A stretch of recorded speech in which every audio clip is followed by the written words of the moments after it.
Padahal Khadijah tu matinya ibu umur 65. Nabi tinggal Khadijah umur 50. Ya.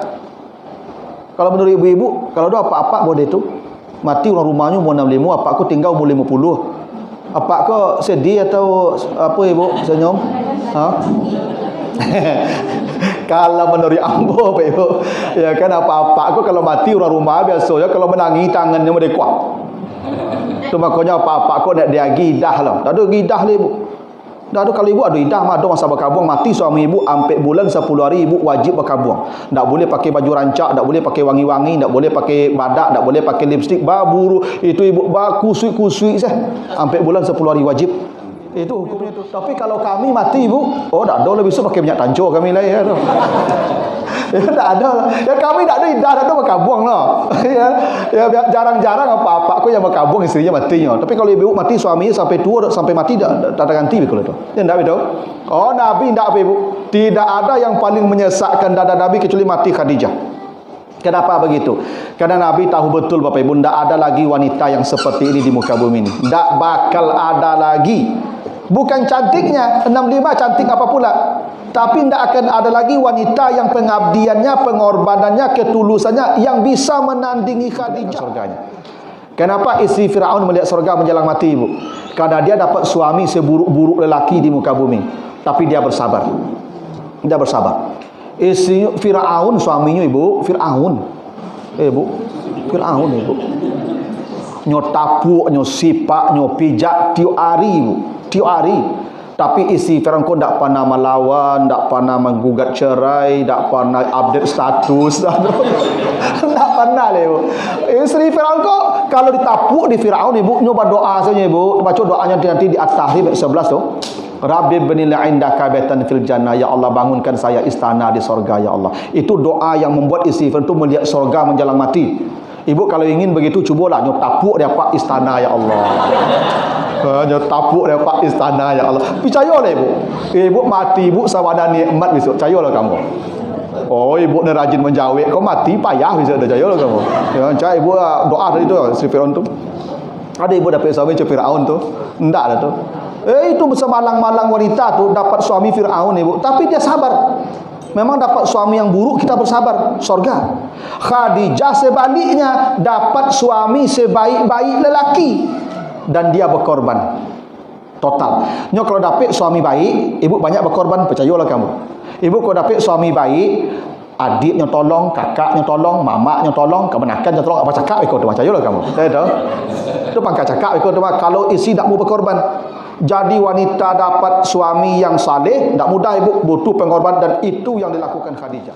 Khadijah tu ibu sejak menikah dengan Nabi sampai mati tak pernah menuntut ke Nabi apa-apa, tak pernah.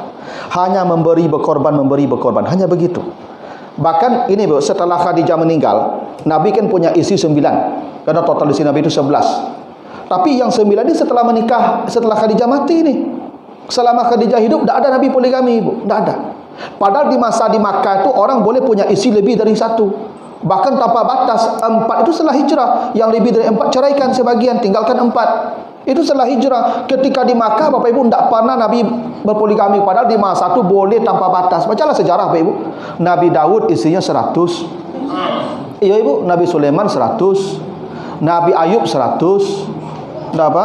Encak zaman dulu Pak ya. 1. Itu Abdul Muttalib kakek Nabi 20. Nabi 1. Lah mati Khadijah baru poligami. Nikahnya apa-apa kau kawan nambah ya mati nenggak lo. Tu sunah Nabi murid tu. Ikut nenggak masih elok lewat kawan nambah sunah Nabi yang mah. Itu keliru sunah Nabi. Bismillahirrahmanirrahim.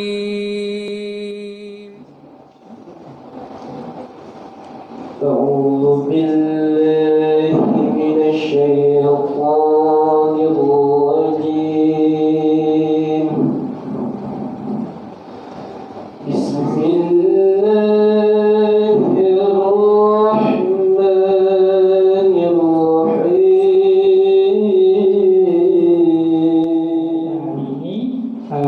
Takbir kabar tausiah tentang Isra Mi'raj dan sekaligus menyambut bulan suci Ramadan kepada Ustaz Dr. Sofian Hadi. Waktu dan tempat kita persilakan. Assalamualaikum warahmatullahi wabarakatuh. Alhamdulillahi rabbil alamin. Assalatu wassalamu ala asrafil anbiya'i wal mursalin wa ala alihi wa ashabihi ajmain.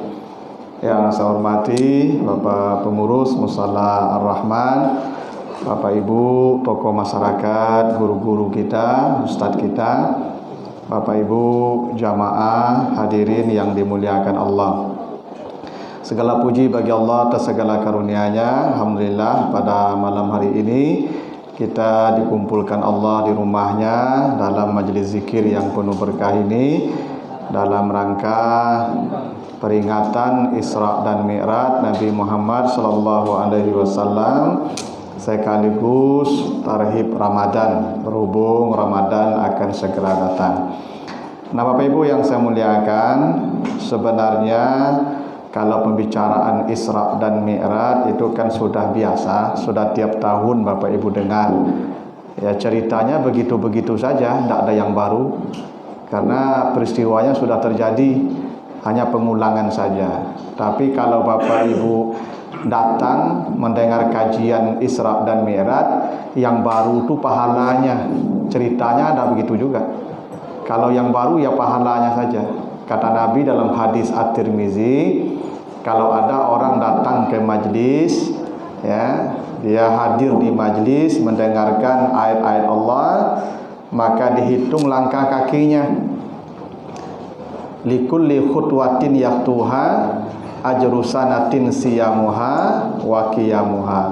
Satu langkah kaki dari rumahnya disetarakan Allah pahala setahun salat malamnya.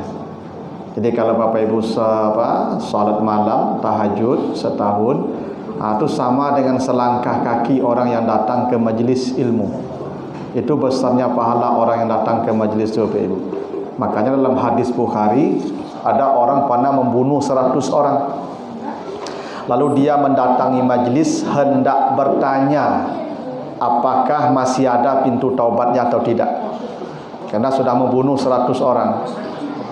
Belum sampai di majelis, di tengah jalan mati. Maka ribut malaikat, fakhtasamat malaikatur rahmah wa malaikatul azab. Malaikat rahmat dan malaikat azab bertengkar, ini orang surga atau neraka. Maka kata Allah, ukur jarak rumahnya ke majlis yang hendak dia tuju, lalu hitung langkah kakinya. Setelah dihitung langkah kakinya berlebih sejengkal ke arah majlis, maka kata Allah, bawa dia ke surga dengan rahmat saya. Nah, itulah hebatnya datang ke majlis, Ibu ya. Yang membunuh 100 orang saja, belum sampai ke majlis, mati masuk surga. Bayangkan ibu bapak tidak pernah bunuh orang, ya kan? Udah sampai di sini, kalau mati pasti ke surga itu, ya. Karena percaya Bapak Ibu, cobalah nanti, ya. Kalau Bapak Ibu datang ke pengajian rajin, mati surga nanti itu. Kenapa? Karena begitu janjinya. Langkah kaki satu langkahnya itu, itu lebih dari nilai setahun salat malamnya. Itu yang hebat dari datangnya kita ke majlis-majlis seperti ini. Jadi Bapak Ibu tidak usah memandang kajian itu gitu saja sabuinya. Ya kan, ya pengajiannya begitu-begitu juga. Ya, tapi pahalanya yang baru. Nah, itulah ya keuntungan kita duduk di majlis ini. Nah, begini Bapak Ibu, saya ceramah tuh biasanya habis maghrib. Ya, habis maghrib biasa ceramah di mana-mana begitu. Nah, memperhentikannya gampang kalau habis maghrib ceramah. Babunyi alarm isya. Tuh rantai dia tuh. Kini awak sudah isya ceramah Bapak Ibu ya. Subuh alarm jiak dah alarm subuh. Ancak bayo ada Bapak Ibu. Leta dok dia Bapak Ibu sampai jam 9:30 panjang lama kau mah. Kau panjang lama 9:30 ya. InsyaAllah sampai 9:30 tu paling lama. Kalau lebih bisa dipecapik beko. Nyo ilmu ko dak sudah ke semalam dah Bapak Ibu ya. Minal mahdi ilal lahdi kan, dari ayunan sampai ke lahat. Jadi Bapak Ibu dalam hadis Muslim kata Nabi, kalau ada orang mati sudah ditanam di dalam tanah, orang terakhir yang meninggalkan kuburan itu hendaklah mentalkinkan orang yang di dalam itu.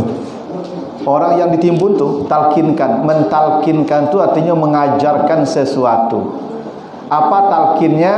Panggil namanya, ya fulan. Saya kalau bapak saya meninggal, udah ditanam dalam tanah, orang sudah pada bubar, saya orang terakhir yang meninggalkan kuburan itu akan memanggil bapak saya. Wahai ayahanda, Qul la ilaha illallah, la ilaha illallah, la ilaha illallah. Qul Allahu Rabbi, Muhammad Nabi wa Rasuli, wal Qur'anu imami, wal Islamu dini. Itu diajarkan tuh ibu ya. Ya, kalau mati nanti keluarga kita ditanam, ditalkinkan. Wahai bapakku, ya, katakan la ilaha illallah 3 kali. Katakan Allah Tuhanku, Muhammad Nabi dan Rasulku, Al-Quran imamku, dan Islam agamaku. Kenapa diajarkan begitu? Kata Nabi, fa innahu yus'alul an, karena sekarang dia sedang ditanya. Apa yang kau ajarkan itu akan mempermudah dia menjawab pertanyaan-pertanyaan. Itu pentingnya kita punya anak-anak yang saleh, Ibu ya. Mati kita nanti ditalkinkannya kita ketika sudah masuk ke lahat itu. Itu kenapa Nabi katakan minal mahdi ilal lahad. Jadi tak sudah lagi sajam ilmu Ibu ya. Banyak ilmu disabui ke. Paling tidak ini waktu 1 jam paling lama ni jadi stimulus kita untuk tetap belajar, untuk tetap mengkaji, memahami ilmu-ilmu agama supaya hidup kita makin baik. Nah, Bapak Ibu yang saya muliakan, begini, Isra dan Mi'raj, itu 2 peristiwa ya, 2 kejadian. Makanya dalam bahasa Arab namanya Al-Isra wal Mi'raj, pakai waw ya. Isra dan Mi'raj. Cuman dia orang awak kau mengecek pancapek dan kau campak sana Isra Mi'raj gitu Pak ya. Orang awak kan mengecek kan panggage nah. Makanya namu di awak kau banyak mengganji-ganji Pak Ibu ya.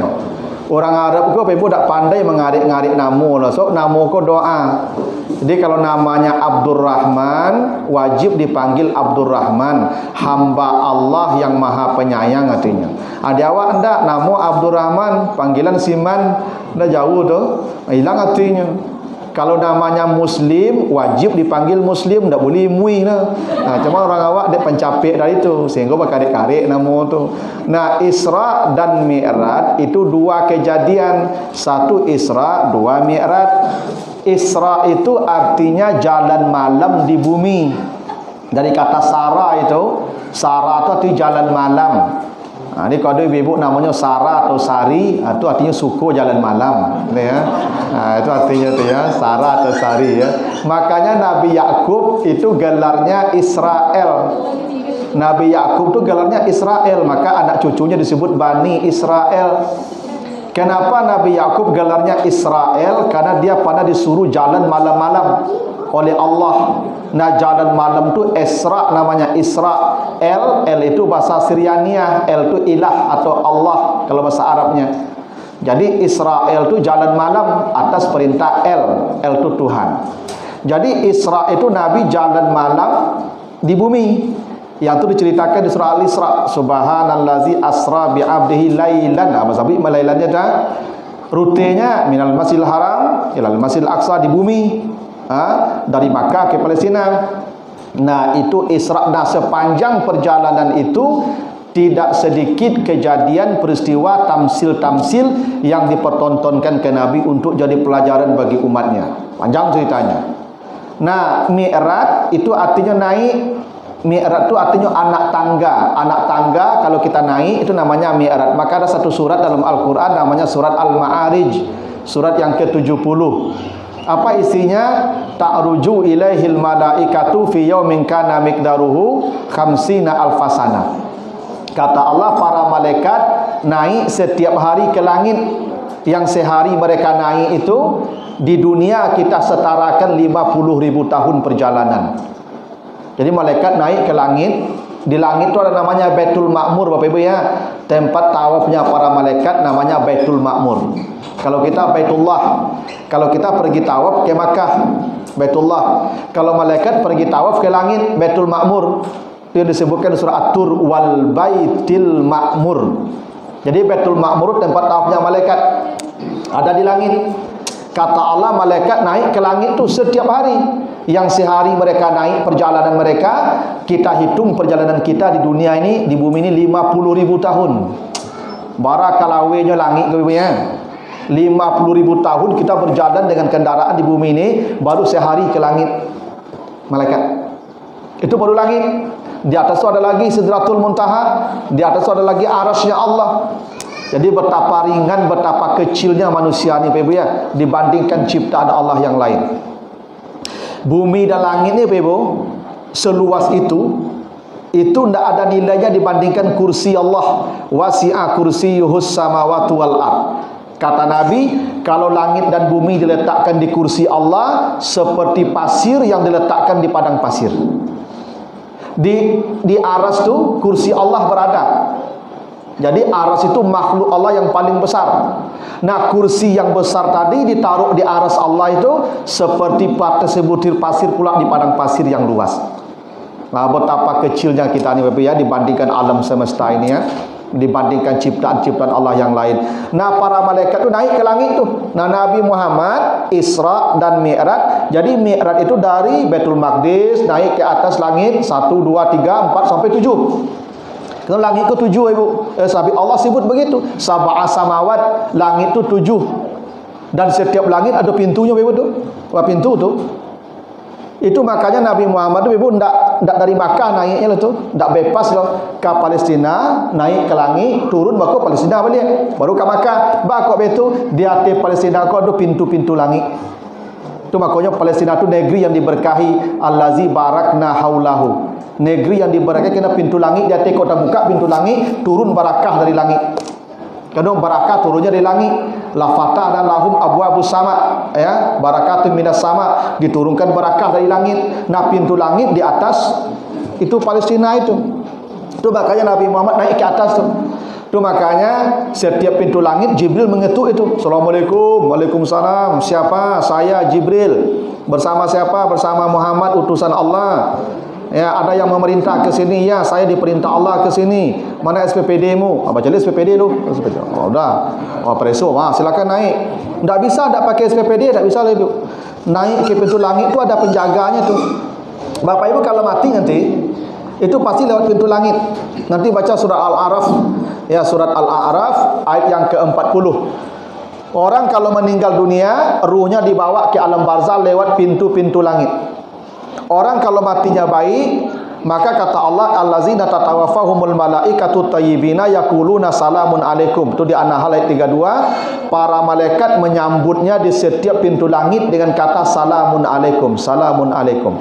Kalau matinya baik. Kalau matinya tidak baik, ahli maksiat, maka kata Allah apa? La tufattahu lahum abwabus sama. Innal ladzina kazzabu bi ayatina wastakbaru anha la tufattahu lahum abwabus sama. Orang-orang yang matinya buruk, maksiat, mati, maka ketika mati semua pintu langit dikunci. Allah sebut begitu. Ya, dikunci semua pintu langit. Makanya Bapak Ibu kalau mati nanti lewat pintu langit tu. Kalau mati malam ini, wih, kok kecil Ustaz tadi. Ya, percaya lebih betul. Ya, karena begitulah pintu langit itu. Nah, jadi Bapak Ibu, Nabi Muhammad itu naik langit 1, nanti ketemu Nabi Adam, langit 2 ketemu Nabi Isa, sampai langit 7 ketemu Nabi Ibrahim, sampai Sidratul Muntaha. Oh, 2 Pak. 2 jam kau Pak, tak boleh. Ya. Terima kasih. Ya, sampai jam 10 sikitnya Pak. Kalau 2 tu sampai jam 9 je kau rumah.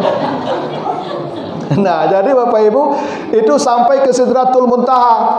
Di Sidratul Muntaha Jibril stop, tidak bisa lagi naik. Karena Muntaha itu batas paling akhir artinya. Tidak ada makhluk yang bisa melewati Sidratul Muntaha. Itu batas paling akhir, maka namanya Muntaha. Muntaha itu paling ujung, paling jauh yang dicapai makhluk. Malaikat tidak bisa melewati itu. Nabi langsung naik ke arah sendiri, ketemu Allah, turun lagi Sidratul Muntaha. Disitulah Nabi melihat Jibril dalam bentuk yang asli. Walaqad ra'ahu nazlatan ukhra inda sidratil muntaha indaha jannatul ma'wa. Tolak begitu ya.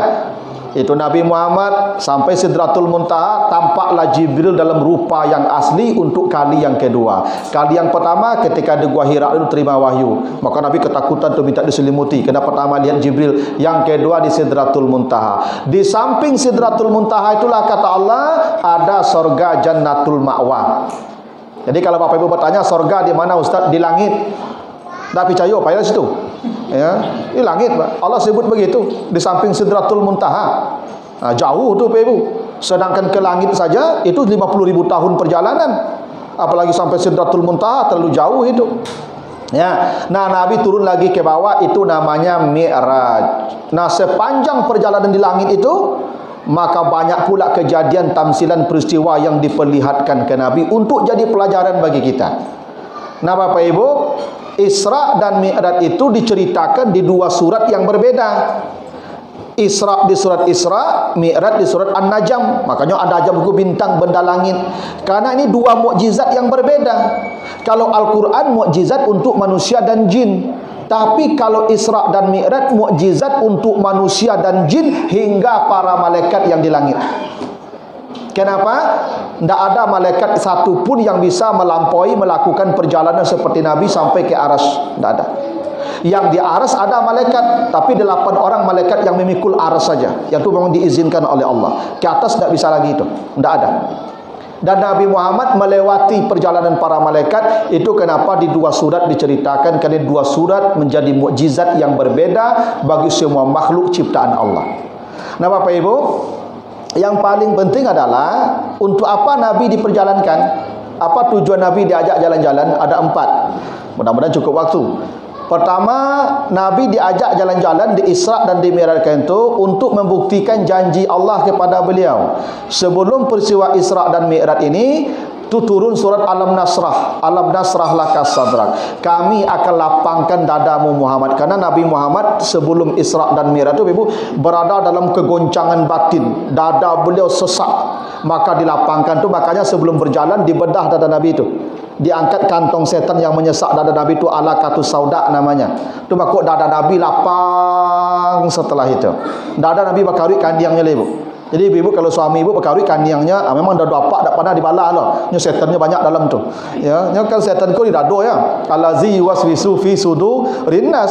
Itu setan tu bersemayam di dado tu. Tu mak ibu kalau sasak dado ibu lah moke ake ibu bangkit setan dan jangan meko kan itu ya. Jadi memang setan ku di dado apa ibu tu. Maka kalau lah sasak dado tu terlalu banyak setan tu. Dan Nabi Muhammad diangkat tu. Maka dada Nabi tak ada sesak lagi. Alam nasrah laka sadrak itu terjadinya di malam Isra dan Mi'raj. Dibedah dada Nabi. Memang diangkat kantong setan Nabi itu, tak ada lagi itu. Ya, yang apa? Yang kedua janji Allah wa rafa'na laka zikrak, diangkat. Kami akan angkat engkau. Makanya ini bedanya Nabi Muhammad dan Nabi Musa, Ibu ya. Nabi Ibrahim bapaknya para nabi, melahirkan 2 anak, Ismail dan Ishak.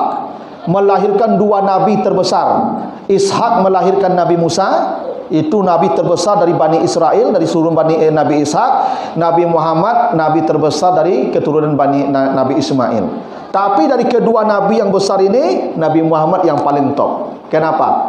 Nabi Musa kalau sesak dadanya minta kepada Allah, Rabbishrah li sadri. Nabi Muhammad kalau sesak dadanya enggak, Allah yang melepaskan sesak dada tanpa diminta. Nabi Musa kalau ingin ketemu Allah berjanji dulu. Nanti baca dia surah Al-A'raf 142 sampai 143. Ya Allah, saya ingin bertemu dengan engkau. Baik, berapa lama? 30 malam. Boleh 30 malam, tambah 10 lagi, boleh 40. Datang ke Bukit Tursina. Di Bukit Tursina bertemunya tu. Berjanji dulu. Nabi Muhammad tak ada janji-janji. Dikirim utusan jemput, bawa ke tempat saya. Bawa ke aras. Itu maka Nabi Musa ketika ketemu Nabi Muhammad di langit ke-6 menangis terisak-isak. Kenapa? Ternyata ada manusia yang lebih hebat, yang lebih mulia dari dia. Itu makanya Nabi Musa naik balik. Apa yang kau dapat? Salat berapa? 50 kali. Naik balik. Minta kurangnya. Sebenarnya Nabi Musa menyuruh Nabi naik ke langit itu bukan untuk urusan salat. Apa pentingnya Nabi Musa dengan salat kita? Mau 100, mau 200, terserahlah, tidak ada urusan tu. Cuma Nabi Musa penasaran. Apa penasarannya Ibu? Dulu di Bukit Tursina setelah 40 malam bermunajat, Nabi Musa hendak melihat Allah. Apa kata Musa? Rabbi arini anzur ilaika, ya Tuhan, tolong perlihatkan engkau, saya ingin memandang engkau. Kata Allah, tidak bisa. Lantarani, kau tidak mampu melihat saya.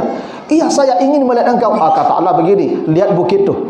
Kalau bukit tu masih ada, nanti engkau lihat saya. Falamma tajalla rabbuhu lil jabali, ketika Allah bertajalli, bukan menampakkan dirinya, melakukan penampakan ke bukit itu. Apa yang terjadi? Ja'alahu dakka, bukit itu hancur. Wa khara Musa sa'ika, Musa pingsan, tidak sempat melihat Allah. Itu kenapa balik-balik. Yang ingin didengar Nabi Musa itu cerita pertemuannya dengan Allah yang itu tidak pernah dia lapatkan. Itu hebatnya Nabi Muhammad dibandingkan Nabi Musa. Ini bukti kemuliaan Nabi Muhammad yang dijanjikan Allah di surah Al-Nasrah tadi. Diperjalankanlah, di Isra' dan di Mi'rajkan. Yang kedua, Nabi diperjalankan itu tujuannya hiburan. Karena Nabi itu dadanya lagi sesak, maka dihibur oleh Allah. Kenapa dada Nabi sesak? Begini, saya baca sejarah sedikit Bapak Ibu ya. Isra' dan Mi'raj itu terjadi tahun 10 kerasulan. Setelah 10 tahun Nabi jadi Rasul, baru diperjalankan Allah di Isra' dan di Mi'rajkan. Dan itu puncak derita Nabi. Maka tahun 10 itu dalam sejarah disebut Amul Huzni, tahun duka cita Nabi. Kenapa? Bapak Ibu, 10 tahun Nabi berdakwah di Makkah siang malam, hanya kurang lebih 100 orang yang beriman. 100 orang. Jadi kalau dikalkulasikan rata-ratanya hanya 10 orang per tahun, hanya 1 orang per bulan dapat tuh. Itu pun pengikut Nabi yang awal tu Ibu, bukan orang-orang hebat, budak-budak atau orang miskin atau orang gaek-gaek. Nyo dari dulu situ Ibu ya, sejak Nabi Nuh berdakwah pengikut Nabi itu saja. Kalau ndak orang miskin, budak-budak atau orang gaek-gaek. Sampai kini contohnya. Tu bakal mendengar pengajian di musala, masjid lapuk-lapuk sebanyak dah tu. Cuba cari ibu di pengajian tu. Ndak. Di pengajian tu dan tiba kan pensiun-pensiun sebanyak tu. Ya tu. Dengan rancak-rancak, dengan gagah-gagah, dengan berkilik-berkilik, nak di pengajiannya lah. Di kafe. Paling ibu ke kafe malam-malam tu. Siapa ada di kafe tu, ada gagak di kafe tu. Ndak. Di kafe tu rancak-rancak, berkilik-berkilik, wangi-wangi, bun parfum dah tu. Apa ialah ke pengajian mereka tu, bun tarason, bun balsem, kan minyak angin, batu ada dahak, selemu melili, macam tu lah tu. Dengan pengajian macam tu pak dari dulu tu. Maka pengikut Nabi yang 100 ni diintimidasi, disakiti, ada yang dibunuh seperti Sumayyah dan satu keluarga dibunuh. Maka tahun ke-6 kata Nabi, kalian hijrahlah ke Ethiopia. Pindahlah. Tak bisa lagi di Makkah, pindah. Yang 100 ini pindah. Tahun ke-6 itu tinggallah Nabi dan keluarganya saja di Makkah, Bani Hashim dan Bani Muttalib. Dan tahun ke-6 itulah dimulai pembaikotan Nabi. Penduduk Makkah seluruhnya sepakat bikin sebuah akte, bikin sebuah piagam bahwa Muhammad dan keluarganya dikucilkan dari Makkah. Tak boleh transaksi, tak boleh jual beli, tak boleh akad nikah, tak boleh kontak sosial. 3 tahun menderitanya, Masya Allah Bapak Ibu, dikucilkan. Ada duit, orang tak mau jual barangnya kepada kita. Mau ngapain hidup di tengah itu? Ini makanya Nabi diceritakan sampai menumbuk tulang-tulang onta jadi makanan Bapak Ibu. Menderitanya berdakwah Bapak Ibu. Dikucilkan 3 tahun. Sampai tahun ke-9 itu naskah pembaikotan selesai. Dimakan rayap, disimpan di Ka'bah, dimakan rayap, dikirim orang rayap. Tak selesai, matilah paman beliau tahun ke-10, Abu Talib. Ini yang menyesak dada Nabi Ibu ya. Kenapa? Paman yang merawat kita, membela kita meninggal. Meninggal itu bukan itunya yang menjadi persoalan Nabi. Kafir meninggalnya, tidak beriman. Abu Talib itu matinya kafir. Ya, makanya kata Allah, innaka lan tahdi man ahbabta walakin Allah yahdi may yasha. Walaupun engkau mencintainya, bukan engkau yang memberi hidayah. Sesak dada Nabi itu. Paman Nabi ini beriman Bapak ya. Abbas beriman, Ja'far beriman, Hamzah beriman, Abu Talib tidak beriman. Kalau Abu Lahab memang memusuhi dari dulu. Kalau Abu Talib tidak, merawat dari kecil tapi tidak beriman. Ketika hendak mati kata Nabi, ya paman, bacalah la ilaha illallah, saya yang menjadi hujah engkau di hadapan Allah. Tidak mau beliau. Makanya kata Nabi, nanti azab yang paling ringan di akhirat itu adalah Abu Talib. Dia tidak dibakar dalam api neraka, tapi dikasih sandal api, sandal dari bara api neraka, lalu mendidih otaknya. Itu azab yang seringan-ringan azab di akhirat, tidak ada lagi di bawah itu. Kalau ada azab yang paling ringan di akhirat nanti, itu Abu Talib pakai sandal api, mendidih otaknya Makanya Bapak Ibu jangan diolok-olok neraka tu. Percayalah, tak akan kuat kita. Nauzubillah, tak akan kuat. Kini kau banyak orang mau olok-olok azab Bapak Ibu ya. Ada artis patangko viral Bapak Ibu tu. Ini ingin masuk neraka caknya. Ingin memberi arisan sama kawan-kawan di situ. Ya Pak. Cuba lah besok cari tak ada percaya. Ya, awak cari lah besok arisan untuk arisannya tu. Ada orang ambil konser yang Michael Jackson yang bagian situ Bu. Ya, ada macam-macam gini Pak. Ada mie neraka bagi Pak. Ada sambal neraka bagi Pak. Itu mengolok-olok azab tu. Saya kalau wali kota saya tutup paksa itu. Baru datang pelanggan, "Bu, mie neraka cik, level 1 yuk, level 1 lu minta apa Ibu?" Ndak bagara olok-olok yang itu. Ya dah. Yang paling ringan azab neraka itu sandal api dan mendidih otaknya tu. Makanya kata Nabi, setiap manusia wajib berdoa 7 kali berlindung dari neraka setiap hari. Itu hadis Muslim itu. Apa kata Nabi? Ma min abdin istajara minan nar sab'a marrat fi kulli yawm ila qalatin nar ya rab inna abdaka fulanan istajara minni faajirhu. Kata Nabi, kalau ada seorang hamba meminta kepada Allah jauhkan dari neraka 7 kali setiap hari, neraka yang berkata ya Rab, itu hamba engkau si fulan minta berlindung dari aku, tutup semua pintuku. Makanya Allah turunkan satu ayat yang melindungi kita dari neraka dan wajib dibaca 7 kali tiap hari. Apa ayatnya tu? Ayat 65 surah Al-Furqan. Rabbana srif anna azaba jahannam inna azabaha kana gharama. Bapak Ibu baca ayat tu 7 kali tiap hari. Bacalah. Tunggu saya mati deh. Aman. Ya percayalah, anda amalkan dulu. Ya baca tu Rabbana srif anna azaba jahannam inna azabaha kana gharama innaha sa'at mustaqarra wa muqama. Baca 7 kali tiap hari. Itu hadis Muslim sahih. Siapa yang membaca perlindungan dari neraka 7 kali, sab'a marrat fi kulli yaum illa qalatin nar, neraka yang meminta lagi itu, ya Allah tutup, dia sudah minta. Ya, nanti baca di Al-Furqan 65 66. Itu tolong diamalkan tu Bapak Ibu tu ya. Tak akan kuat kita menghadapi neraka tu. Abu Talib saja seringan-ringan azab neraka, maka sesak dada Nabi. Kenapa paman saya matinya kok tidak beriman, padahal dia paling sayang kepada saya, mempersembahkan jiwa raganya membela saya. Sesak dada Nabi. Belum hilang sesak di dada, mati pula Khadijah Bapak Ibu. Hanya berselang beberapa hari Khadijah mati.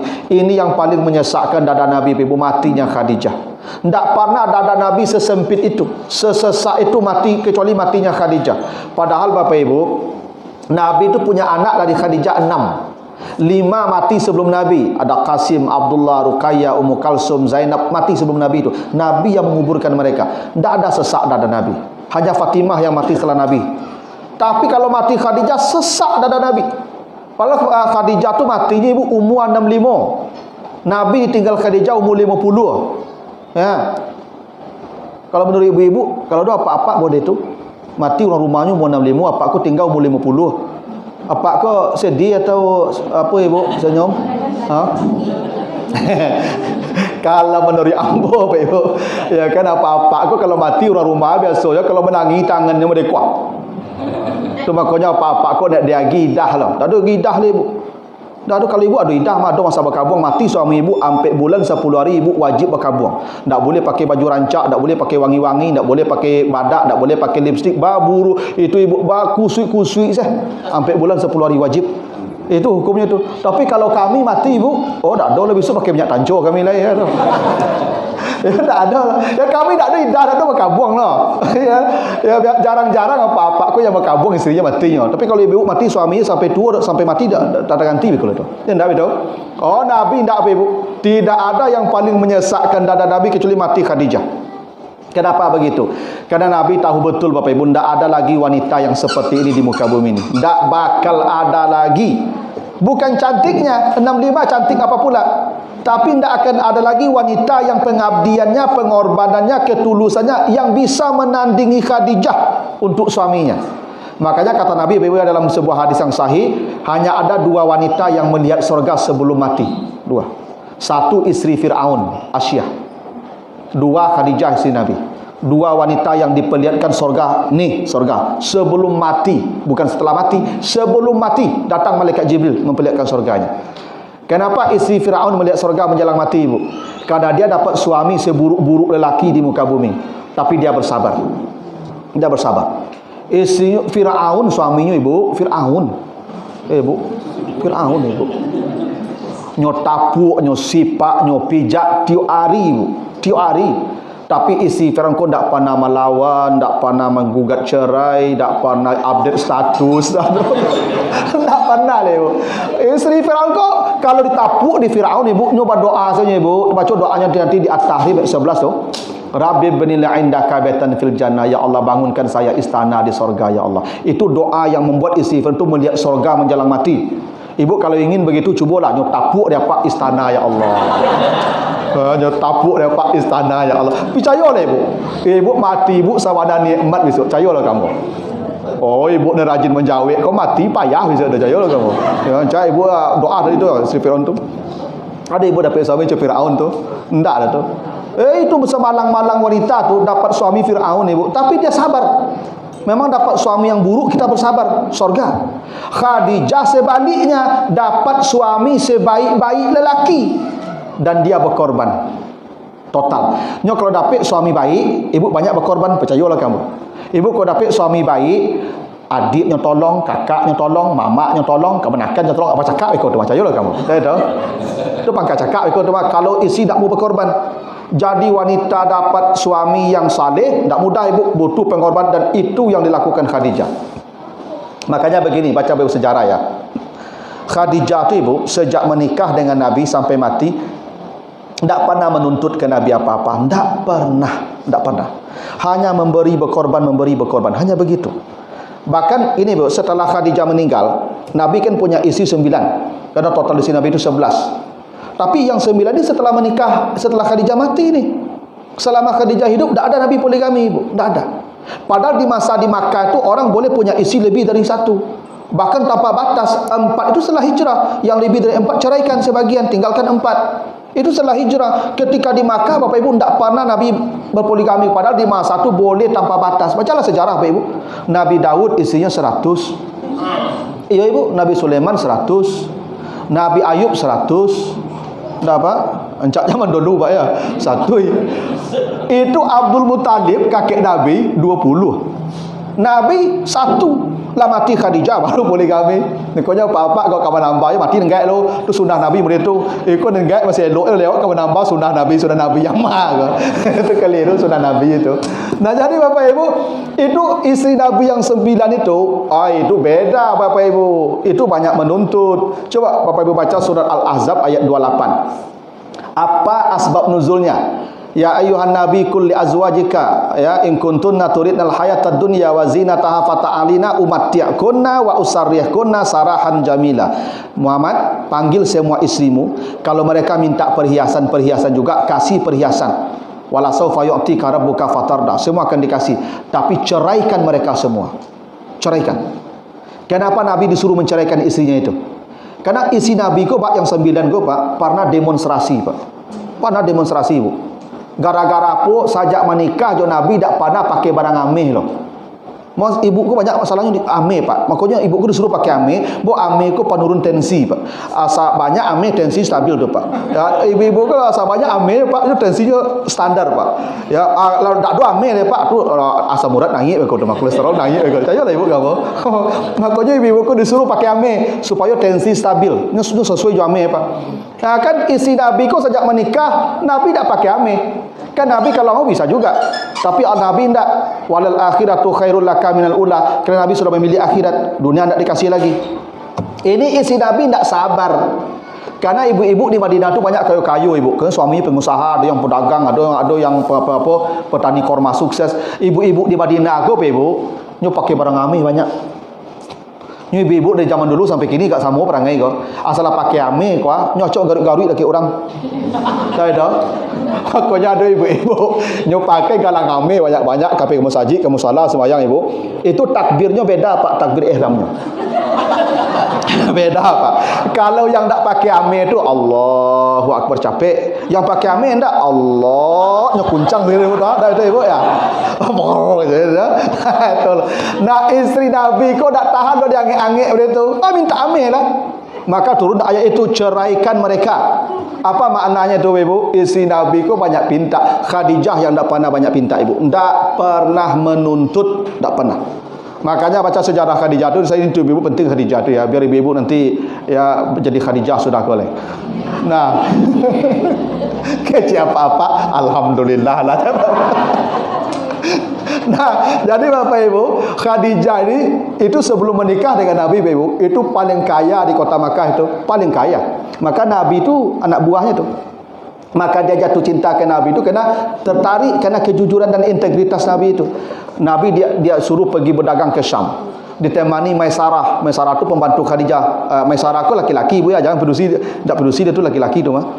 Jadi sepanjang perjalanan tu dilihat Maisarah akhlak Nabi masya-Allah mulianya. Dan berdagang masalah bisnis jujurnya masya-Allah. Sebab begini bebonyo karakter orang ko dua macam liatnya. Satu jalan-jalan, dua pitih. Nampak asli orang beko tu. Ibu bapak kalau ingin asli yang bo tahu, jangan dengar ceramah bo, ajak bo jalan-jalan. Tahu beko asli yang bo tu. Nampaknya rengehnya ni sampai akarnya ni sampai kariangnya di perjalanan nampak beko tu. Akhlak orang ko di jalan nampaknya ibu. Tu masalah coach ya. Maka jatuh cinta itu Khadijah ke Nabi, dilamar ke pamannya. Jadi suami, maka menikah. Menikah kemudian jadi Nabi. Bapak Ibu Masya Allah, itu Khadijah mempersembahkan semua hartanya untuk membacking dakwah Nabi. Dulu Bapak Ibu berceramah, berdakwah tak model ustaz kini lah Ibu. Itu cari cik-cik orang tu mah, bajak, bayembau, bumbuk tu mah. Kau ada yang masuk Islam, tertarik masuk Islam, kau miskin bagi BLT, bagi bansos tu mah tiap bulan. Saya nak bagi bansos tu Pak Khadijah tu, kau tak murtadnya kau. Ya iman lu stabil deh. Bagi bantuan mau supaya tetap artinya itu. Ada budak-budak ingin masuk Islam tak bisa tu. Tuannya ada. Masalah je tuannya kok dimerdekakan di Bali lu. Siapa yang Bali budak tu? Khadijah tu ibu. Kalau kini berceramah ustaz gampangnya Pak. Baik kamu salat, baik kamu sejik ulang ramai dia kok. Tinggal ceramah selai. Habis kau pulang bersalam dia pengurus sebagai. Dah Pak. Ya kita lah murah aja ustaz gini Pak. Oh Nabi tak cetu loh Pak. Itu Khadijah menghabiskan semua asetnya. Pakai. Makanya Bapak Ibu ketika Khadijah meninggal, hanya diceritakan 3 potong roti saja yang ada di rumahnya. Semua habis. Dan Khadijah ibu puas. Di hari kematian tu puas, senyum puas. Kalau ibu selalu menikah japak tu kayu, piti banyak rumah rancak kadai padek. Lah menikah japakku satande-tandenya. Ibu punya sada. Ya lah terlongsong tu baiklah ya. Nah, oh Khadijah enggak ibu. Makanya puncaknya ibu, ini ketika Nabi kan begini. Memasuki usia 39 tahun, Nabi itu dilanda kegalauan, goncang jiwa Nabi itu. Makanya kata Allah wa wajadaka dallan fahada. Melihat laku umat ni yang berjudi, yang berzina, membunuh anak, yang saling membunuh, yang berperang, yang riba, seakan-akan hidup tidak ada tatanan. Nabi bingung, tak ada tuntunan turun dari langit. Datang Nabi ke Gua Hira bermenung. Itu biasanya gitu, awak kalau tidak bisa ya dengan lingkungan kau lebih baik, pindah saja. Maka Nabi pindah pergi ke Gua Hira. Baik ke Gua Hira manung-manung seminggu, nanti pulang. Ambil bekal, ambil kain, ganti baju, naik lagi ke Gua Hira ke Jabal Nur tu. Itu 2 tahun ceritanya ya. Ada yang mengatakan 6 bulan, tapi ada yang mengatakan 2 tahun. Itu selama 2 tahun tu Khadijah tidak dikasih nafkah itu. Anak 6 urus sendiri, belanja cari sendiri. Suami pulang, ganti baju, ambil makanan, naik lagi ke puncak bukit. Tapi Khadijah tidak pernah mengambuk ibu. Tidak pernah mungkunya masam. Tidak pernah. Ibu kalau 2 tahun dia lagi belanja dia pak. Tu apa pulang pergi makan saja. Nyotingkan baju kumuh sembe-sembe ke ibu. Ayah ibu lakukan. Mungkin berbungkui jauh saya buruk, jauh apa tu letak di pintu dia pasal tahu. Khadijah ndak ibu. Khadijah tu kalau ndak pulang Nabi misalnya ni hari Minggu ni Nabi pulang biasanya ndak pulang. Khadijah berjalan kaki ke Gua Hira tu mah. Rumah Nabi dan Khadijah dekat Kaabah lu ibu. Sekarang ndak ada lagi tu. Ibu yang lepas ke Makkah bara jauh dari Kaabah ke Jabal Nur tu. Tinggi ibu, jauh tu. Usia Khadijah 55 tahun kala itu berjalan kaki ke puncak bukit pemantan bekal untuk suami yang manung-manung di puncak bukit itu. Kalau ibu ada suami ibu lah seminggu di puncak bukit dia turun-turunnya lah. Ibu hantar ke bukit itu makanan. Oh, kajang saja di bukit itu lah. Khadijah hendak ibu diantarkan kalau hendak pulang. Bahkan puncaknya ibu ketika di Gua Hira Nabi terima wahyu tu Iqra dikuncang-kuncang tengah malam dia ibu dikuncang-kuncang. Soalnya kataku ibu tu, ibu dalam lubang kalam dikuncang-kuncang makhluk antah berantah. Lari Nabi Khadijah buka pintu tengah malam tu jam 2 dibuka pintu ibu. Khadijah selimuti aku, diselimuti ibu. Tak ada pertanyaan, diselimuti. Kau tiba-tiba ibu tu langsung mah. Mangga pulang malam-malam hari-hari mau dekor itu ibu. Ya. Itu Nabi tidak ada, Khadijah tidak ada bertanya ibu. Itu makanya ibu kalau pulang kami jangan ibu tanya-tanya. Tanya. Pulang.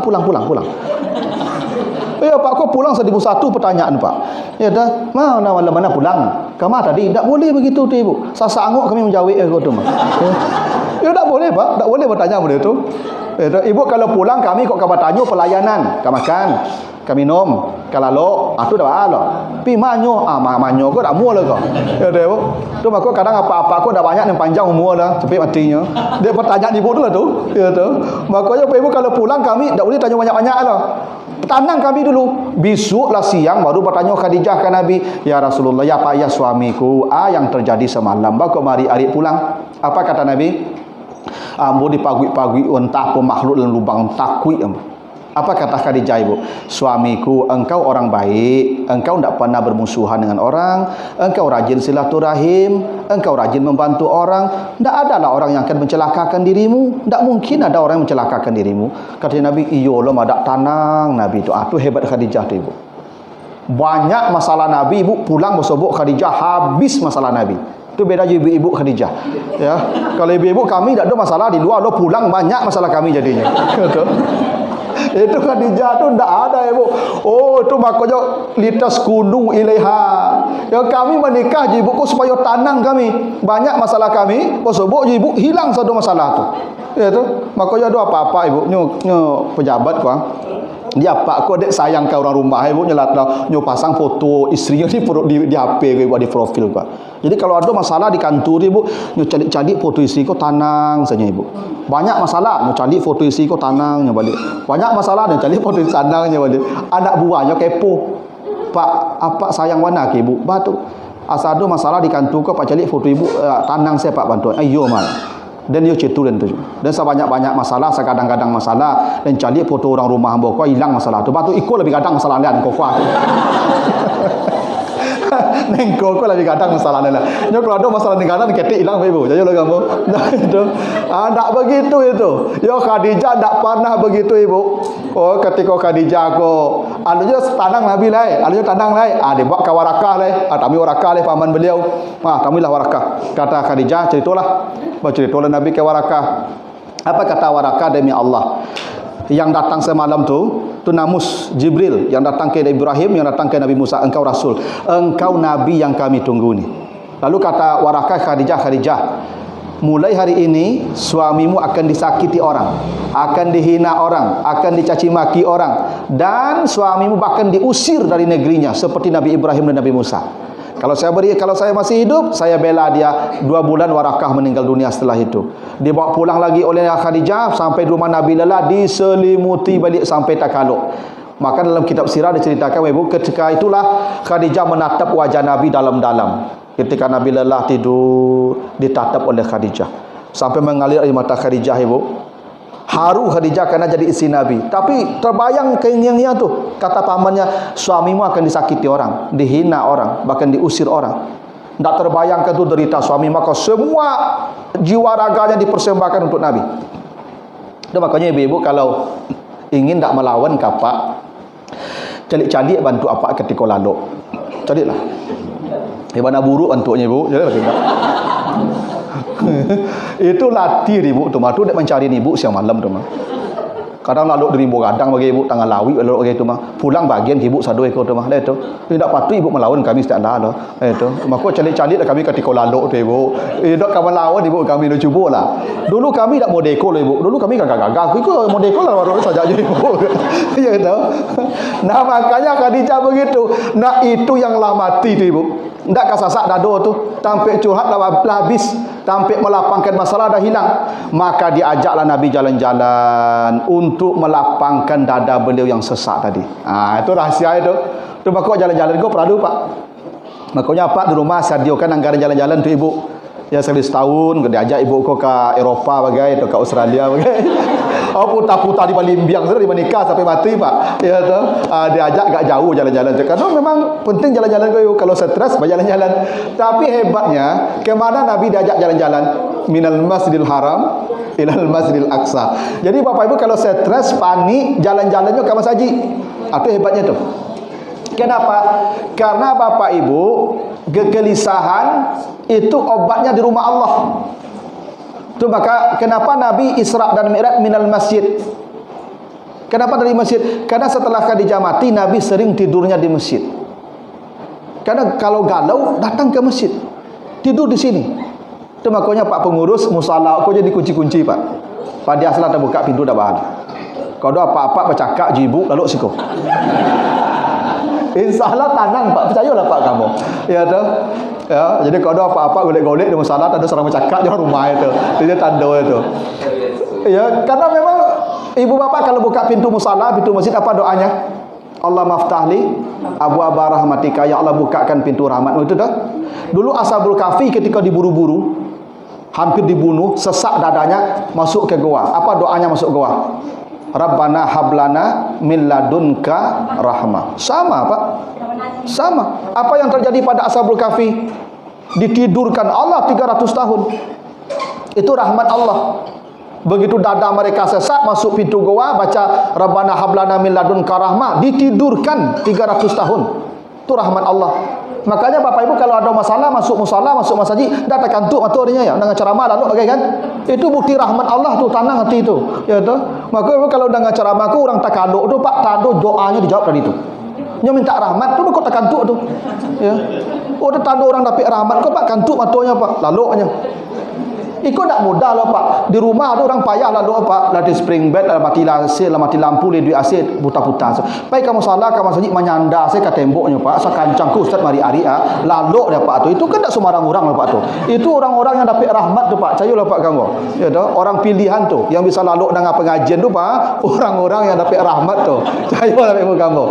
Itulah dijawab doanya tu. Ya tu. Tu makuk tanang hati tu. Kalau tak tanang tak mau lalu, cayalah Pak ibu kamu. Emang ibu kalau dah tanang hati dia mau lalu? Enggak lah. No lalu kok di hati tanang. Coba bayangkan Pak, sakancang kau ampun mengecik kan duduk saya menyandanya. Kamu tangango dah. Kan enggak sembarang orang tu. Orang-orang pilihan tu, ya, orang-orang yang ditenangkan nanti dapat rahmat tu Pak Ibu. Makanya ambo kalau ceramah lalu jamaah tidak lalu lah. Tentu rahmat Allah dapat dia tu. Ya tu. Aduh Pak. Aku Ibu kalau galau hati Bapak Ibu, datanglah ke masjid, datanglah ke musala. Tenang hati itu maka diajak Nabi itu jalan-jalan minal masjid ilal masjid. Itu tujuan kedua. Yang ketiga, ini yang paling populer nih, untuk apa Nabi diajak jalan-jalan? Untuk menjemput salat yang 5 waktu. Itu hadis sahih Bukhari. Kata Nabi begini, awalu ma furidatis salat lailata usriya bi 11 rakaat. Kata Nabi, salat ini awal pertama difardukan di malam saya diisrakan adalah 11 rakaat. Kata Nabi gitu ya. Jadi salat yang kita kerjakan sekarang di malam Isra dan Mi'raj itu perintah wajibnya hanya 11 rakaat. 2 subuh, 2 zuhur, 2 asar, 3 maghrib, 2 isya. Sebaliknya ya. Sebaliknya Ibu. Tak tujuh balik lah. Summa hajara ilal Madinah, setelah hijrah ke Madinah baru ditambah 17. Zuhur jadi 4, asar jadi 4, isya jadi 4, 17. Maghrib tetap 3. Kenapa? Witir siang kata Nabi. Karena maghrib itu witir siang. Karena kita witir 2 kali. Witir siang maghrib, witir malam sebelum subuh. Itu makanya kata Nabi, jadikan penutup semua salat di malam hari witir. Karena salat di siang hari tutup dengan witir maghrib. Itu makanya seafdal witir di penghujung malam. Seafdal kalau siang di penghujung siang maghrib. Jadi kita 2 kali witir tu. Ada witir wajib, ada witir sunat. Witir siang penghujung siang, witir malam penghujung malam. Maka jangan witir habis isya. Kecuali memang tak yakin bangun. Karena witir tu kalau bisa assalamualaikum datang azan subuh berkumandang. Itu sebaik-baik witir. Nah maghrib itu tidak dijadikan 4 karena witir siang rancangannya begitu. Subuh tidak dijadikan 4, tetap 2. Kenapa? Tutawilu fihal qiraah, karena mesti dipanjangkan bacaannya. Itu maka subuh itu tidak pendek ayatnya. Nabi salat subuh minimal 100 ayat 1 rakaat. Itu makanya salat subuh cerita sahabat, kami takbir ihram belum melihat wajah orang yang di samping kami. Dulu kan tak lampu dia kalau kalam semua masjidnya. takbir ihram subuh itu tak tampak wajah orang di samping kita. Setelah salam baru terang benderang. Itu artinya apa itu? Lama salat subuh itu. Tu maka kalau sembahyang subuh jadi inna atainakulullah aja ayatnya panjang. 100 ayat. Tapi cari jamaahnya Ustaz. Kalau jamaah lah sakit lutut pendek-pendek salah leh. Ya mereka lah panjang mana aku nak tibu orang mereka lain dan malih sonjong soalan tu lah panjang mana aja. Hanya kalau awak jadi imam ko perlu bijak pak. Ya, kadang-kadang jamaah aku lah batuk-batuk di belakang rukuk leh pak. Ya batuk-batuk dia bagi kode tu tak taluk lah sini. Ya dah. Karena memang begitu. Jadi salat ini Ibu sebenarnya sudah dikerjakan Nabi jauh-jauh sebelum Isra dan Mi'raj. Karena begini Ibu, salat ini ibadah pertama yang diperintahkan Allah kepada Nabi Adam. Ya. Karena begini berdasarkan hadis At-Tirmizi, ada 3 induk dosa dan ada 3 induk ibadah. Untuk mengantisipasi 3 induk dosa ini Allah wajibkan 3 ibadah. Ada 3 induk dosa itu dosa pertama. Kata Nabi, ya, ummahatul khataya salasun, induk dosa itu 3. Dan ini awalu ma'usiya bihillah, ini awal maksiat kepada Allah. Karena itu Allah wajibkan 3 ibadah. Satu, apa induk dosa itu? Al-kibru, sombong. Induk dosa. Siapa yang melakukannya? Iblis. Ketika diperintah sujud, dia tak mau. Dia tak mau. Maka obatnya sujud, salat. Yang kedua, rakus, hirsu, tamak. Siapa yang melakukan dosa tamak? Nabi Adam. Kata Allah, Adam, makan. Semua. Yang satu ni jangan dekat ya. Satu saja ni. Tapi Nabi Adam tak kuat tamak. Lah sado boleh ciek kau je subuh ya. Tak tamak namanya tu. Tak mau pasai. Tu maka manusia aku sifat tamak tak mau hilang lah. Tak mau pasai. Baju lah 2 hari, lalu 2 hari baju di rumah, bali baju panjang sah. Buat baju panjang sah. Ibu-ibu tu. Ya dah. Cubalah cari ibu-ibu baju ibu-ibu dah sapanu lemari tu rumah. Ya kan baralik ambil baju, ikut ambil baju seragam untuk sebantar. Ya dah. Walau baju banyak lah. Tamak namanya tu. Tu sifat asli tu. Ya, asli tu tamak tu. Tamak aku tak mau pasai. Tak mau puih. Obatnya puasa. Maka Nabi Adam disuruh imsak. Yang gagal di surga imsak tu. Tahan balik puasa. Nah, yang ketiga itu dosanya hasad. Dengki. Siapa yang melakukan dosa hasad? Kabil. Hingga dia membunuh adiknya Habil. Maka diperintah berkorban. Ini 3 induk ibadah nih. Salat, puasa, korban. Karena ada 3 induk dosa. Yang pertama dosa itu sombong, tamak, dan hasad. Nah, salat ini ibadah pertama untuk mengantisipasi dosa pertama, sombong. Itu maka semua gerakan salat itu penghormatan. Coba, mulai berdiri. Rukuk salat berdiri kan? Berdiri itu penghormatan itu. Bu Gubernur memasuki ruangan, hadirin diharap berdiri. Dah betul? Penghormatan berdiri itu. Itu maka orang yang mampu berdiri, tidak mau berdiri, batal salatnya. Karena dia ada memenuhi rukun. Berdiri itu penghormatan. Takbir mengangkat tangan kan, Allahu Akbar. Penghormatan tu. Hormat gerak itu kan? Penghormatan tu. Ibu rukuk membungkuk tu penghormatan tu. Dulu raja kalau lewat membungkuk rakyatnya, tak betul. Sujud tu penghormatan tu. Tu maka kalau kita ngirim surat ke orang tua, lu minta piti sembah sujud ananda, tak betul. Tak betul, tak betul lu ya. Kalau anak kini tak betul leh. Waktu kini tak betul je tu. Tak betul pak. Awal dulu kan tak betul lo pak. Panjang tu mas. Assalamualaikum warahmatullahi wabarakatuh. Bismillahirrahmanirrahim. Yang terhormat ayah anda, saya doakan panjang doa tu pak. Baru minta piti biko. Oh sembah sujud belakang lah betul. Adab tu. Duduk bersimpuh itu penghormatan tu. Maka mustahil orang kalau salatnya benar dia tak menghormati orang. Mustahil orang salatnya kalau benar dia sombong. Kenapa? Obat sombong tu ya salat. Karena itu dosa pertama. Dan kata Nabi, tidak akan pernah masuk surga orang yang ada sombong di hatinya walaupun sebesar zarah. Dan menghapus sombong tu dengan sujud, salat, rukuk. Makanya ibadah tertua sudah sejak Nabi Adam salat ni dikerjakan. Cuman prakteknya ragam-ragam. Apa buktinya salat sudah ada sejak Nabi Adam? Baca surah Al-Mudaththir nanti. ayat 40 sampai 43, fi jannati yatasaalun 'anil mujrimin masalakakum fi sakar qalu lam nakum minal musallin. Ketika penduduk neraka ditanya kenapa kalian masuk neraka, semua jawabannya kompak sama, dulu kami tidak salat. Berarti sama tuh sejak Nabi Adam tuh udah ada salat tuh. Dan salat tidak pernah berhenti sampai hari kiamat. Begitu salat berhenti, kiamat pasti itu. Nabi Ibrahim salat tuh maka ditinggalkan Ismail di pinggir Ka'bah. Lahir Ismail di Palestina, pindah ke pinggir Ka'bah, taruh di sana, tanah tandus gersang, tak ada orang. Untuk apa? Rabbana liyuqimus shalah, Rabbana inni askantu min zurriyyati biwadin ghairi zi zar'in inda baitikal muharram, Rabbana liyuqimus shalah. Ya Allah, saya tinggalkan anak saya di samping rumahmu yang tandus gersang ini agar mereka menjaga salat mereka.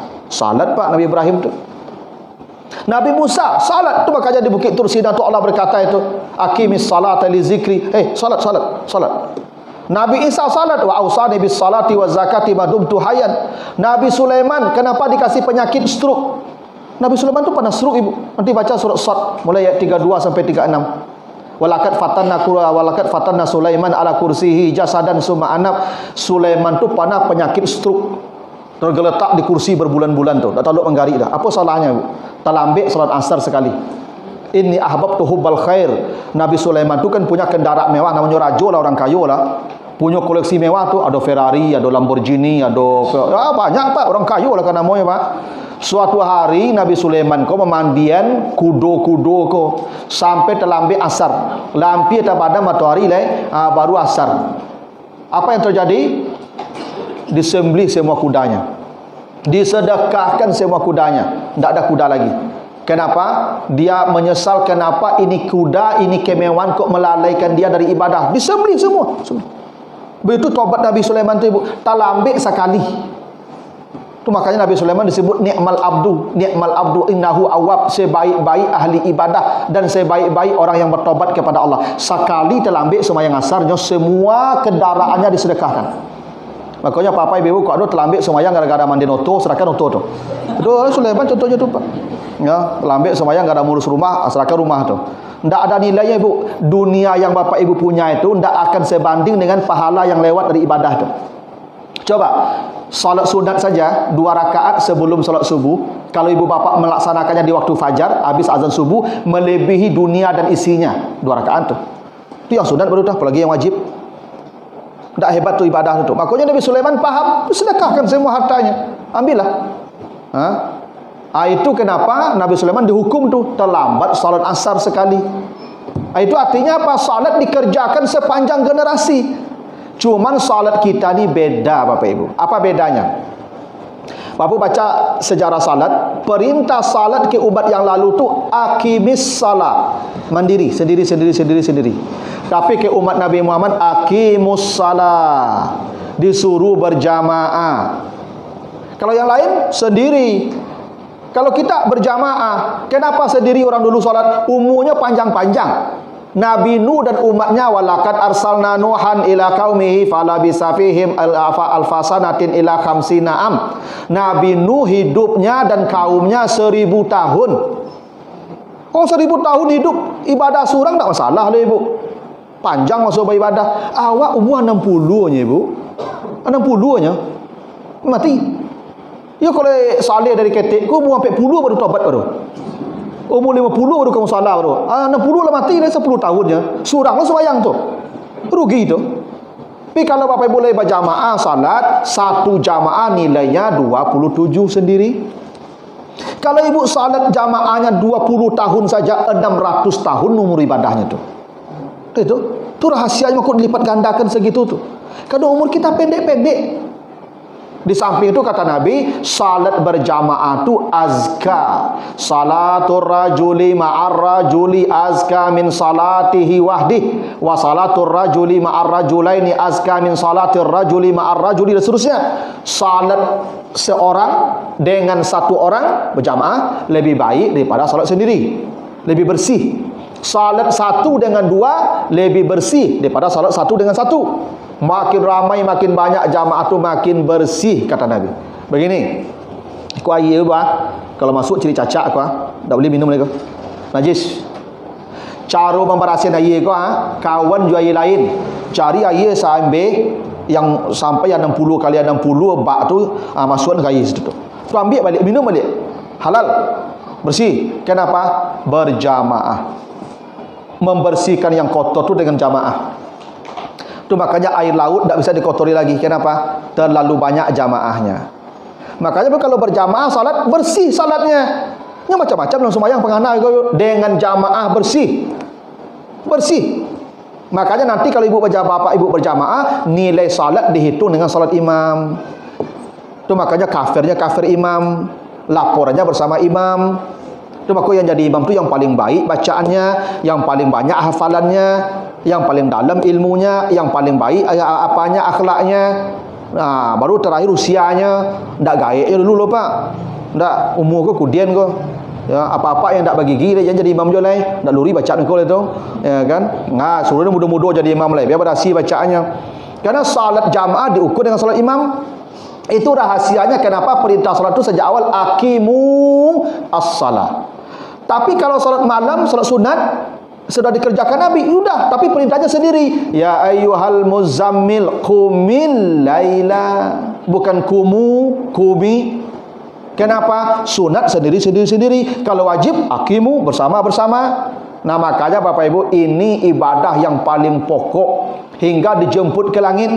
Tidak ada ibadah yang begitu. Semua turun ke bumi kecuali salat. Makanya Bapak Ibu, sebisa mungkin berjamaah lah di musalla. Rumah ada suri musallanya. Tidak berjamaah ibu lah. Ada sahabat buta ibu mengadu ke Nabi, ya Rasulullah, ini rajulun a'ma, saya buta. Wala ahada yakuduni ilal masjid, tak ada yang mantan ke masjid lah. Ambo hidup surangnya, anak tak ada, isteri tak ada. Le boleh ambo sembahyang surang di rumah. Kata Nabi, hal sami'tan nida, engkau dengar tak azan sampai ke rumahmu? Sami'tu ya Rasulullah. Kata Nabi, fa'ajib, engkau wajib ke masjid. Bayangkan ibu ya, yang butuh kah? Yang butuh. Ibu tak butuh apa? Tak butuh lah. Rumah rakit musala. Oto ada, hujan payung ada. Tu dak ke musala lah. Jawek besok. Apa jawek itu? Masalah besok dah mah. Cayolah kamu. Kecuali dalam keadaan safar atau memang ada kondisi tertentu darurat, tapi tak ada alasan, tak ada mau jawab apa nanti di akhirat tu.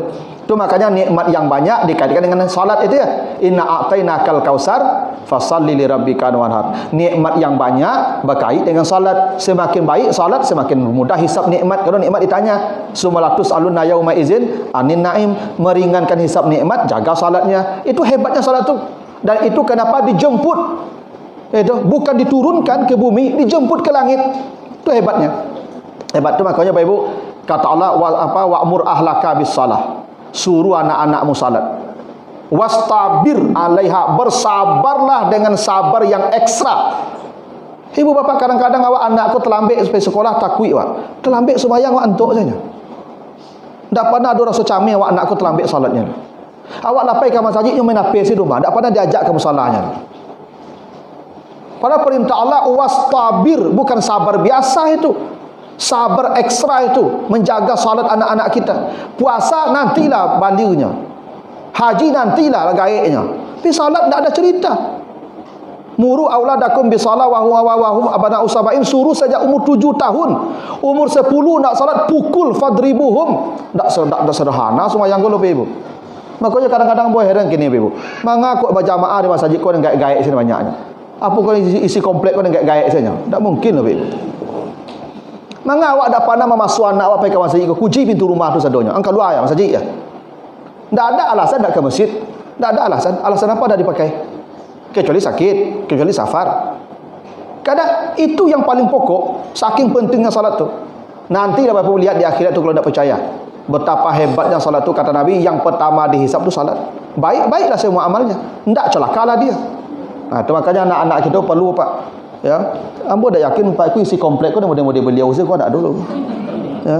Anda yakin boleh kau pasti ada dengan gagah-gagah dan rancak-rancak rumah gini tu mah. Apa salah awak ajak kamari, ya dah. Ya dari ketek punya kadang-kadang nyo manusia kau mati situ ke biasanya be. Biasanya saja ketek nyo mati situ ikut tu. Kalau biasa di tempat yang baik dalam kebaikan mati di sana tu, percaya. Makanya dibiasakan tu maka saja umur 7 tahun dibiasakan salat tu. Ya, diajak Karena mati di situ nanti itu. Orang lewek 90 ibu Alah tu. Nyodo cek lai. Tapi panjang cici aku mah. Biko kalau itu tahun besok agak tua tambah besok aman tu. Pak. Jadi itulah dulu ibu-ibu. Tolong ibu amalkan yang tadi ya. Yang tadi maksudnya kalau tidak seperti Khadijah tu seperti Sri Firaun itu. Pokok. Yang kampek kok panjang cerita ibu. Besok lah awak tambah wakatunya. Awak cari wakatu cek lai tahun besok lah kalau panjang umur. Yang kampek tu linuriyahu min ayatina, ada banyak ya kejadian, tamsilan, peristiwa ya pelajaran-pelajaran yang dipertontonkan ke Nabi untuk jadi pelajaran bagi kita. Nanti di waktu yang lain kita bahas. Gitu. Ada pertanyaan ibu-ibu? Jadi lembu dah sudah sama malam lah Pak. Aman ibu ya? Alhamdulillah. Alah tiba kue lah, naik boleh turun leh. Ya. Iyalah kalau lantang-lantang piring tu nanti oleh. Ya. Kalau tidak ada yang perlu didiskusikan, kita tutup dengan doa kafarat. Subhanakallahumma wa bihamdika asyhadu an la ilaha illa anta astaghfiruka wa atubu ilaika. Wassalamualaikum warahmatullahi wabarakatuh.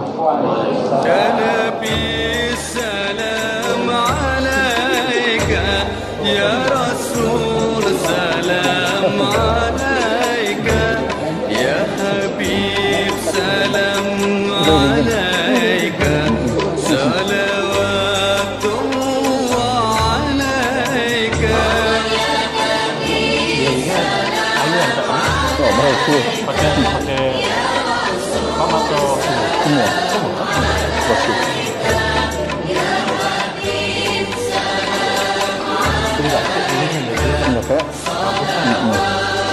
Cuman kelihatan siang jauh aku bisa kota sabar. Dulu udah boleh entah kan aktif. Ashraqal badru alaina fakhtafa